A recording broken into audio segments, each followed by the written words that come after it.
Pemirsa, 1 dari 4 tersangka dugaan tindak pidana korupsi Panwaslu Ogan Komering Ilir melalui keluarganya mengembalikan uang pengganti kerugian negara ke Kejaksaan Negeri Ogan Komering Ilir.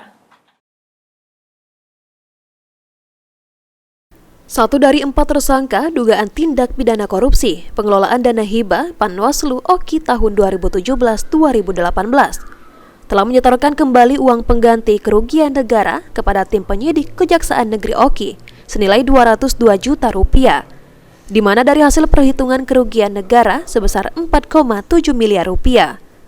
Tersangka HI telah menerima uang senilai 402 juta rupiah, sementara rekan tersangka yakni IH telah menerima uang sebesar 328 juta rupiah. Kasih Intel Kejari OKI Agung Setiawan menjelaskan bahwa sebelumnya tersangka HI juga telah mengembalikan uang sebesar 200 juta rupiah kepada penyidik. Dan hingga saat ini tersangka telah mencukupi pengembalian total uang yang ia terima dalam dugaan kasus Tipikor Panwaslu OKI tersebut.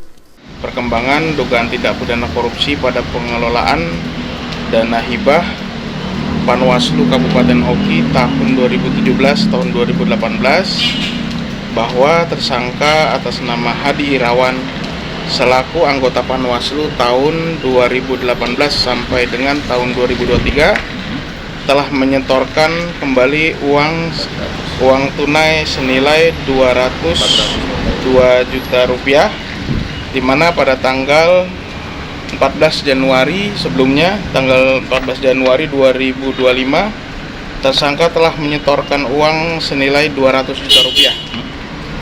Sehingga total uang penitipan tersangka atas nama Hadi Irawan sejumlah 402 juta rupiah. Yang dimana uang setoran itu dititipkan kepada jaksa penyidik sebagai uang titipan pengganti kerugian keuangan negara.